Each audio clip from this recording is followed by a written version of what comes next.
نحمدہ ونصلی علی رسول الکریم بسم اللہ الرحمن الرحیم قال النبی صلی اللہ علیہ وسلم الصیام والقرآن یشفعان للعبد۔ حضور نبی کریم صلی اللہ علیہ وسلم نے فرمایا، روزہ دار جب دن کو روزہ رکھتا ہے اور وہی روزہ دار جب رات کو قیام کرتا ہے، تراویح کی صورت میں یا قیام اللیل کی صورت میں نوافل ادا کرتا ہے، یہ دونوں اعمال کتنے بلند اعمال ہیں اور کتنے بڑے اعمال ہیں، اور قیامت کے دن یہ روزہ عبادت جو ہے اور اس کے ساتھ تراویح کی جو عبادت ہے، یہ انسان کے کس طرح کام آئیں گے۔ آپ علیہ الصلوۃ والسلام نے فرمایا الصیام والقرآن یشفعان للعبد، کہ یہ روزہ جو انسان دن کو بھوک کی کیفیت اور پیاس کی کیفیت اور اسی طرح اپنی جائز نفسانی خواہشات سے اپنے آپ کو روکتا ہے، یہ جو تکلیف اٹھاتا ہے اور یہ جو قربانی دیتا ہے اور یہ اپنے اوپر جو یہ سختی جھیلتا ہے، اس کے بدلے میں کیا ہوگا؟ فرمایا الصیام والقرآن یشفعان للعبد، یہ روزہ بھی اللہ تعالیٰ کی بارگاہ میں قیامت کے دن اس روزہ دار کی سفارش کرے گا، اور قرآن کریم بھی اللہ تعالیٰ کی بارگاہ میں سفارش کرے گا۔ اس بات کو تھوڑا سا انسان جب غور سے دیکھتا ہے کہ وہ دن کتنا خطرناک دن ہے، جس کو اللہ رب العزت نے فرمایا 50,000 سنہ،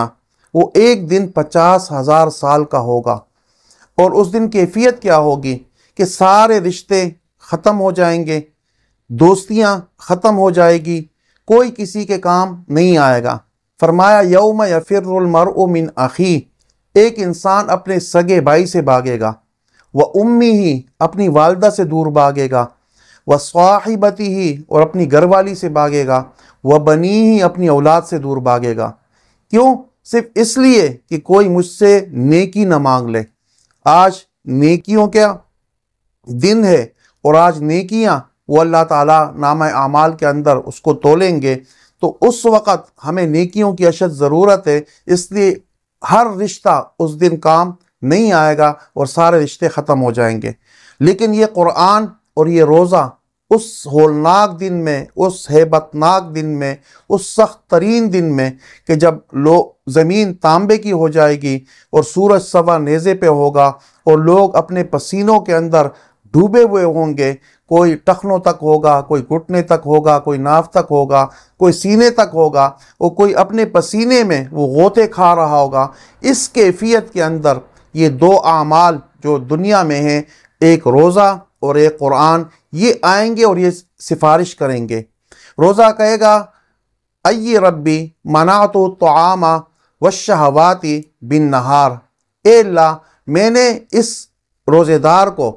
دن کے وقت میں کھانے سے، پینے سے اور اپنی جائز خواہشات سے اس کو میں نے روکے رکھا اور یہ رکا رہا، فشفعنی، اس کے حق میں آپ میری سفارش قبول کر لیں۔ اور قرآن کریم آ کے کہے گا وَيَقُولُ الْقُرْآنُ